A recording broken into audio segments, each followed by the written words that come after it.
अरे अरे भाई, इस तरह तो और नहीं जिया जा सकता। अरे इस धुएं में फेफड़े खत्म हो रहे हैं। हाँ, अरे भाई, फैक्ट्री शुरू होने के बाद तो आसमान ही दिखाई नहीं देता। हाँ, सुबह की धूप तक जैसी जहरीली हो गई है। पूरा दिन आसमान काले धुएं में ढका रहता है। अरे रे रे रे रे। हाँ, बात तो सही है। ये किसी भी तरह से ठीक बात तो नहीं है। पहले तो पंछियों की चहचहाहट और हवा साफ होती थी, अब सब कुछ काले धुएं ने छीन लिया है।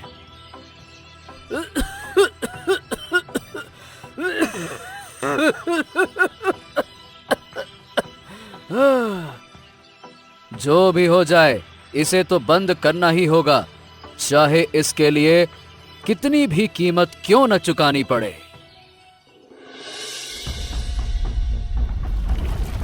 हाँ, ए भूकंप! ए ऊपर वाले, ए बाबा, अरे ए भूकंप! अरे भाई, बाहर निकलो, सभी लोग घरों से बाहर निकलो, भूकंप आ रहा है, सब कुछ गिर जाएगा, बाहर निकलो। अरे रे रे रे रे रे! हे भगवान, हे भगवान, यही तो मेरा लालच था। पहाड़ के पास फैक्ट्री बनाकर पैसे कमाने गया था, अब प्रकृति सजा दे रही है। धत तेरे की। हाँ मुखिया जी। हाँ सूरज, तुम यहाँ? शहर में नौकरी का क्या हुआ? हाँ, नौकरी अब क्या होगी जेठामशाय। शहर की हवा में सांस लेना मुश्किल है। हर दिन जैसे धुएं के बीच ही सांस ले रहे हो। गांव का लड़का इस वातावरण में भला कैसे रह पाएगा? मतलब बिना बीड़ी सिगरेट पिए ही फेफड़े बीड़ी सिगरेट पीने वालों जैसे खराब हो रहे हैं। बताइए भला। और डॉक्टर भी कह रहे थे कि लौट जाओ बेटा, नहीं तो गंभीर बीमारी हो सकती है। फेफड़ा नहीं बचेगा तो जीवन कैसे चलेगा? लेकिन यहाँ आया तो यहाँ भी वही का वही दृश्य है। ये आखिरकार हो क्या गया है? ये विनाश। ये सब तरफ कहीं हवा खराब, कहीं भूकंप आ रहा है, कहीं बारिश। क्या बताऊं, अब गांव भी अच्छा नहीं लग रहा। उस फैक्ट्री का धुआं गांव को निगल रहा है। तुमने कहा था कि सुधार होगा मुखिया जी, रोजगार मिलेगा, लेकिन यह तो विकास के नाम पर विनाश हो रहा है। हाँ, जानता हूँ सूरज, मैंने बहुत बड़ी गलती की। लालच में शहर के लोगों की मीठी बातों में फंसकर पैसों की लत में प्रकृति के साथ विश्वासघात किया। और अब ये भूकंप, ये तो सिर्फ शुरुआत है। लगता है जैसे और भी भयावह कुछ हमारा इंतजार कर रहा है।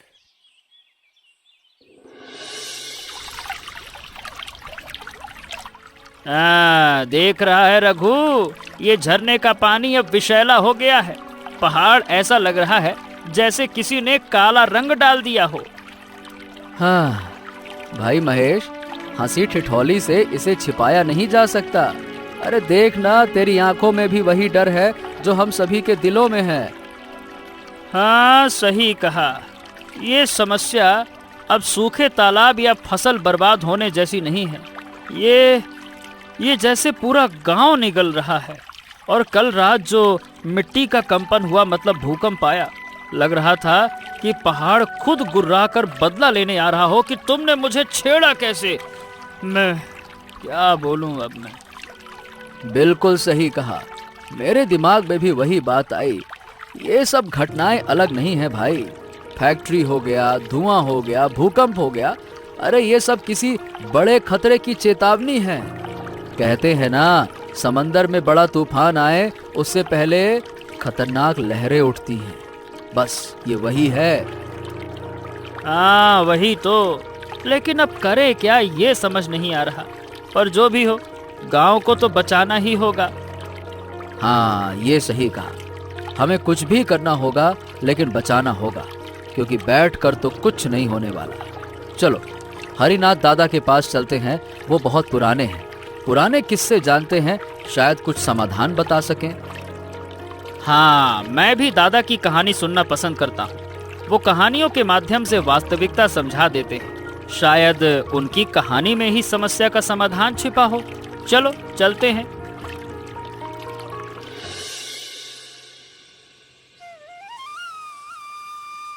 अरे, तुम लोग भूकंप की बात कर रहे हो? ये कोई साधारण कंपन नहीं है बच्चों, ये पहाड़ का गर्जन है। सावधान रहो। ये जो पहाड़ है ना, जिसे हम शांत और सुंदर समझते हैं, ये एक जागृत दैत्य है। दैत्य। बाप रे, दैत्य? मतलब क्या दादा? ज्वालामुखी। हमारा ये पहाड़ असल में एक सुप्त ज्वालामुखी है, सदियों से सोया हुआ। लेकिन लोग इसकी पीठ पर चोट कर रहे हैं, प्रदूषण फैला रहे हैं, इसीलिए अब इसकी नींद टूट रही है। ओह, तो दादा अब हम क्या करें? क्या ये जल्दी जाग जाएगा क्या? हाँ, ये जल्दी जागेगा, और जब ये जागेगा तो उसका क्रोध भयानक होगा। जमीन के नीचे से आग की नदियां फूटेंगी, गलित पत्थर, लावा। अरे, वो हमारा गांव, हमारा खेत, जंगल सब निगल जाएगा। एकदम बड़ा सा आग का गोला जैसे पूरे गांव को खा रहा हो। एक रात में यहाँ सिर्फ काले पत्थर और राख के पहाड़ रहेंगे, बाकी सब मरकर भूत बन जाएंगे। क्या इसे रोकने का कोई तरीका नहीं है दादा? क्या हम कहीं भाग जाएं? भागना सबके लिए संभव नहीं। उपाय ढूंढना होगा, पर हाँ, इसे रोकना बहुत पुराना, लगभग कहानी जैसा उपाय है। मुझे बस याद है, पूरी जानकारी नहीं है। दादा, वो क्या उपाय है? हमें भी बताइए ना, हम जो हो सकेगा करेंगे, पर एक बार बताइए ना क्या उपाय है।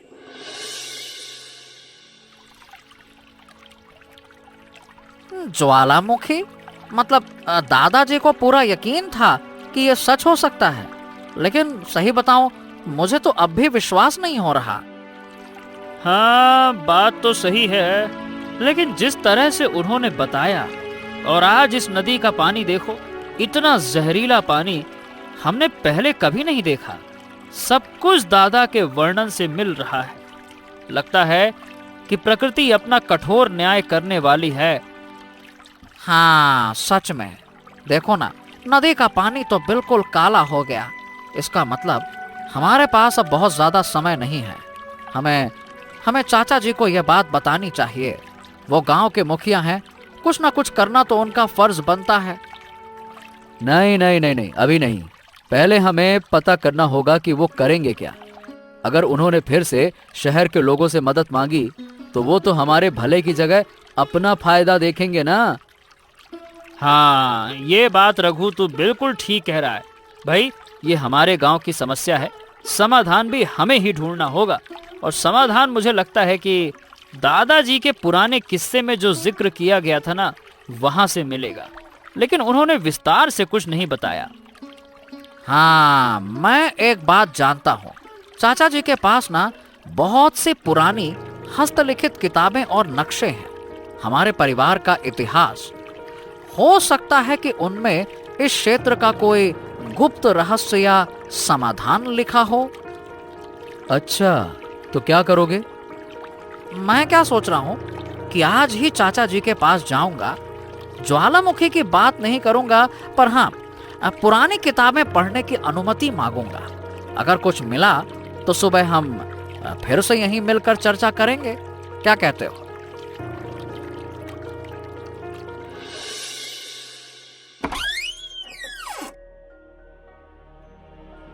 ये नक्शा मेरे परदादा ने बनाया था सूरज। इसमें लिखा है, जब पार्वती क्रोधित होंगी तब कैलाश की शीतल निर्मल शक्ति से ही उन्हें शांत किया जा सकेगा। अच्छा, इसका क्या मतलब है चाचा जी?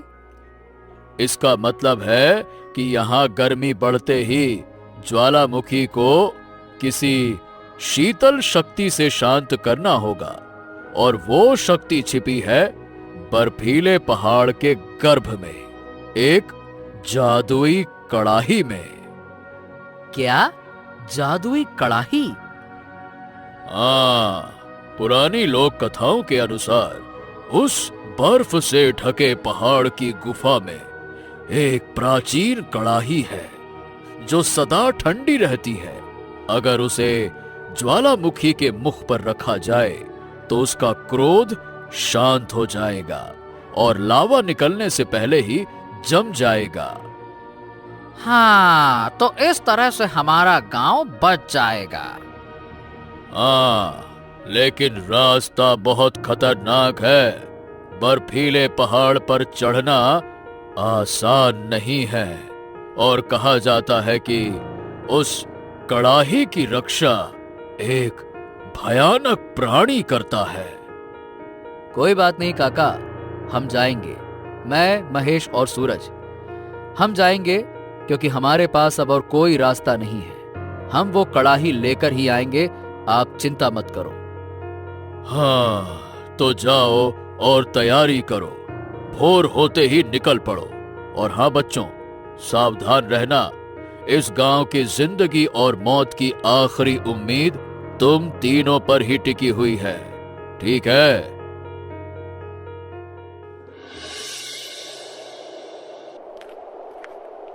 अरे, ऐसा लग रहा है जैसे हम किसी पहाड़ के सैर पर निकले हों। इससे ज्यादा मजा और क्या हो सकता है। बर्फ देखेंगे और मजे मजे में काम भी कर लेंगे। हाँ, पहले उस खतरनाक रास्ते को पार करना होगा महेश। उधर देख, बाप रे बाप, बादल कितने काले हो रहे हैं। यह काम उतना आसान नहीं है जितना तुम सोच रहे हो। यह सैर सपाटे वाला नहीं, जोखिम भरा काम है।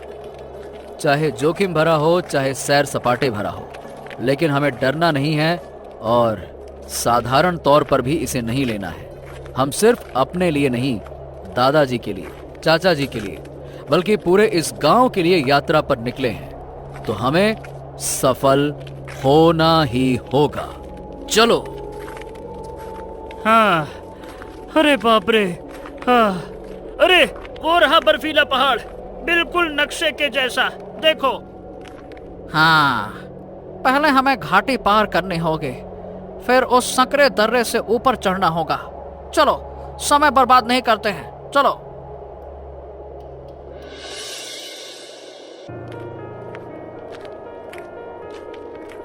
सावधान, ये बर्फ जितनी सुंदर दिखती है उतनी ही धोखेबाज भी हो सकती है। अरे तो तुम कौन हो? वैसे धन्यवाद। तुम यहीं रहती हो क्या? मैं कमली हूँ। ये पहाड़ मेरा घर है और तुम लोग इस खतरनाक पहाड़ पर।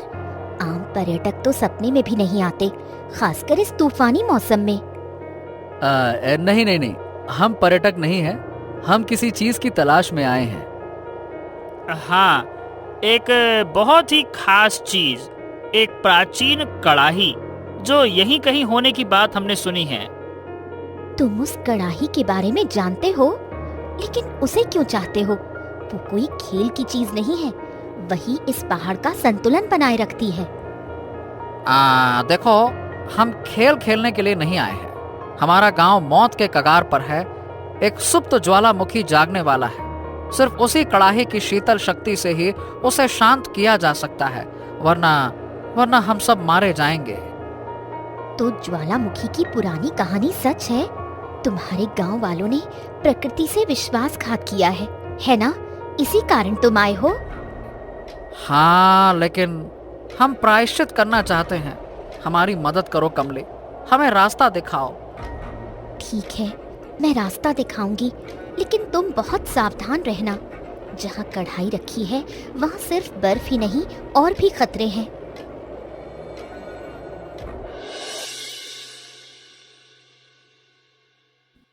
मेरे पीछे पीछे आओ, बहुत सावधानी से चलना, लेकिन एक साथ नहीं। नहीं, हे भगवान! सूरज! सूरज! रुको मत, भागो, अभी भागो। लेकिन हम जिस काम के लिए आए हैं उसे किए बिना नहीं जा सकते। क्या तुम पागल हो गए हो? अरे तुम समझ नहीं रही हो कमली। उधर देखो, सूरज आगे बढ़ रहा है, उसे रोको।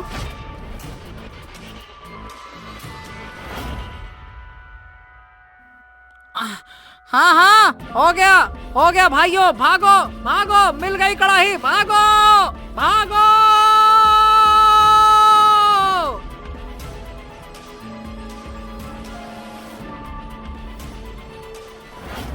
देखो सूरज, ये कोई साधारण लोहे की कड़ाही नहीं है, इस पर जटिल नक्काशी बनी है और इससे सचमुच हल्की ठंडी भाप निकल रही है। और देखो, हमारे चारों ओर कितनी ठंड बढ़ गई है। हाँ, बाप रे।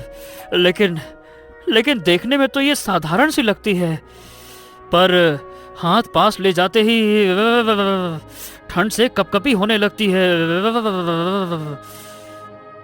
हाँ, यही तो है शक्ति जो हमारे गांव को बचाएगी दोस्तों। हाँ कमले, तुमने हमारी मदद की। सही बताऊं, तुम्हारी मदद के बिना हम ये कभी हासिल कर ही नहीं पाते कमले। तुमने हमारी जान बचाई, तुमने पूरे गांव को बचाया है। धन्यवाद। पहाड़ की रक्षा करना मेरा कर्तव्य था और अब तुम्हारे गांव की रक्षा करना ही पहाड़ की रक्षा करना है। लेकिन वादा करो कि इसे कभी गलत काम के लिए इस्तेमाल नहीं करोगे। मैं तुम पर भरोसा कर रही हूँ। हम वादा करते हैं, तुम निश्चिंत रहो, ठीक है? हाँ हाँ, ठीक है भाई। ये जीत का जश्न बाद में, अभी हमें रास्ते से लौटना भी है भाई। अगर वो मकड़ी लौटते समय पीछा करने लगी तो फिर मुश्किल हो जाएगी। चलो। और हाँ, ज्वालामुखी भी हमारे लिए इंतजार नहीं करेगा। समय कम है, जितनी जल्दी हो सके उतनी जल्दी चलो। चलो सूरज। ओफो भाई, ऐसा लग रहा है जैसे हम सीधे सूरज के मुंह के सामने खड़े हों। बाप रे बाप। ए भाई, ये मजाक करने का समय नहीं है। सूरज, तैयार हो जाओ। अरे बाप रे, संभालो। अब हम क्या करें? बाप रे। अरे जो करना है जल्दी करो, इसे स्थापित करना होगा। और क्या, जल्दी करो। हाँ, हे ज्वालामुखी, हमारे गांव की रक्षा करो, हमें माफ कर दो। हाँ। अरे महेश, अरे सूरज, देखो काम कर रहा है भाई, देखो तो। सच में ज्वालामुखी पर बर्फ जम रही है। यकीन नहीं हो रहा ये काम कर रहा है। अरे वाह, काम कर गया। हाँ, कर गया।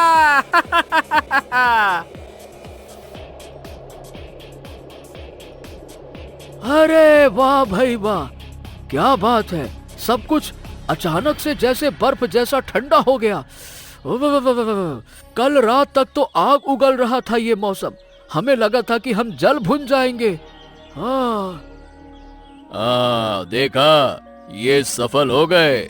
मेरा सूरज, रघु और महेश, इन्होंने इतनी जान जोखिम में डालकर कड़ाही लाकर सही जगह डाली। इन्होंने हम सबको बचा लिया। शाबाश। आओ। तुम सबका धन्यवाद। मैंने अपनी गलती का प्रायश्चित तुम्हारे हाथों होते हुए देखा है। बहुत अच्छे।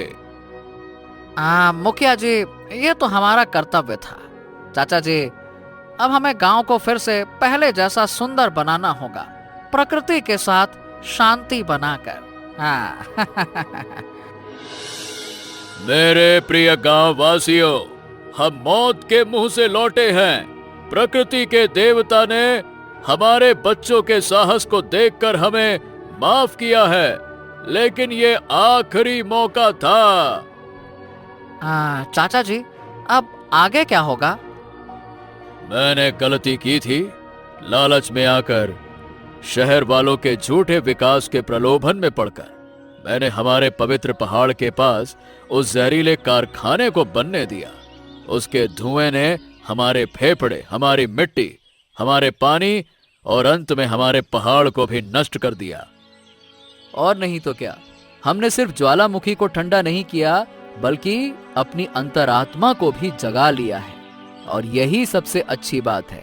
चाचा जी, मतलब मुखिया जी, अब ये कारखाना नहीं चल सकता। हाँ, और नहीं तो क्या, मैंने भी शहर की जिंदगी देखी है। वहां सांस लेने के लिए भी साफ हवा खरीदनी पड़ती है।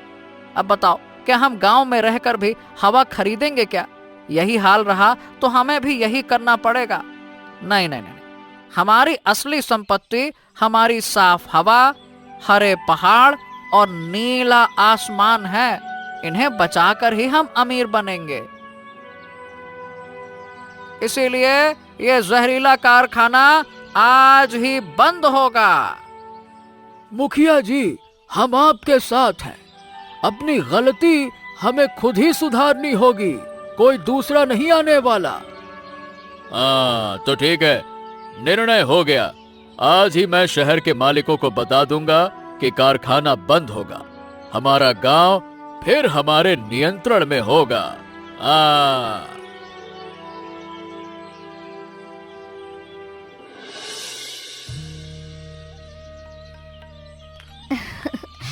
पहाड़ों में इतने तरह के जंगली फूल हैं, फिर तुम मुझे रोज यही पीला फूल क्यों देते हो?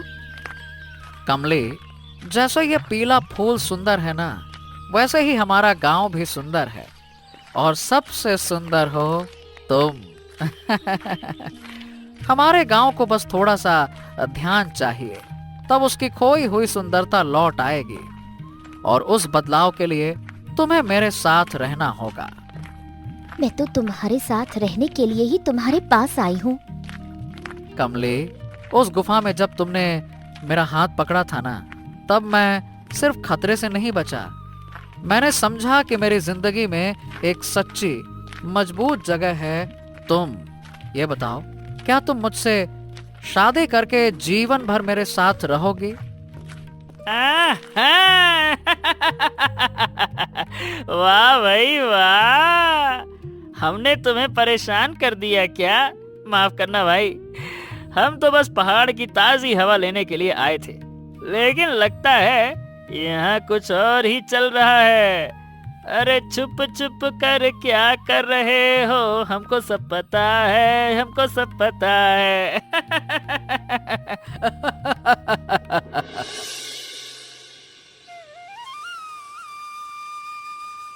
चाचा जी, क्या मैं आपसे एक बात कहूँ? हाँ हाँ बोलो बेटे। वैसे लगता है तुम्हारी बात मैं पहले ही समझ चुका हूँ। चाचा जी, आपने मुझे अपने बेटे की तरह पाला और आज मुझे मेरी जीवन संगनी कमली मिली है। उसने मेरी जान बचाई, हमारे गांव को बचाने में हमारी मदद की। चाचा जी, हम साथ में रहना चाहते हैं, हमें आपका आशीर्वाद चाहिए।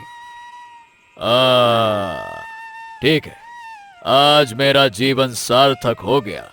मैंने गलतियां की थी, लेकिन किस्मत ने मुझे सुधरने का मौका दिया इन बच्चों के जरिए।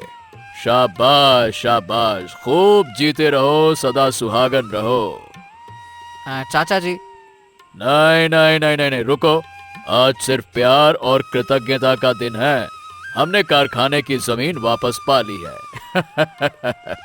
अब हम वहां पे बाग, अस्पताल और स्कूल बनाएंगे। हमारे बच्चे सीखेंगे कि प्रकृति से लड़ना नहीं, उसे समझना है। प्रकृति के साथ तालमेल बिठाकर जीना है। क्या आप मुझे स्वीकार करेंगे? तुम्हें मेरा पूरा आशीर्वाद और सहमति है जीवन भर के लिए। पूरा गांव मिलकर एक सुंदर विवाह उत्सव करेगा बेटा। ज्वालामुखी शांत हो गया है, अब हमारे दिलों का उत्सव होगा। और कमली, आज से तुम हमारे परिवार की बेटी हो। अब ये घर तुम्हारा भी है। अरे आओ आओ आओ आओ आओ।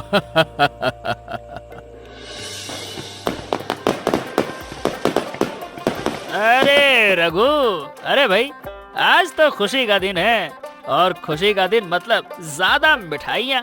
अरे जरा इधर उधर तो देखो, कमली के हाथ की बनी पहाड़ी मिठाई। हाय हाय हाय हाय हाय।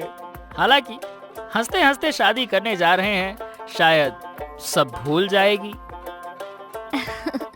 महेशदा, आपको हर जगह मजाक के सिवा कुछ सूझता ही नहीं।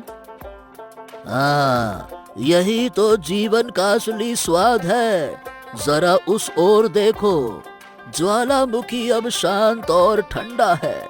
हम भी वैसे ही हैं, सब मिलकर सुंदर जीवन जिएंगे। ओ भाई, क्या क्या सोच रहे हो? किसकी याद में, किसकी सोच में डूबे हुए हो? जब हम दादू की कुटिया गए थे, डर से कांप रहे थे। क्या बात है? और आज देखो, डर कहाँ है, सिर्फ खुशी ही खुशी है। हमारा गांव बच गया और उसने नया सबक सीखा।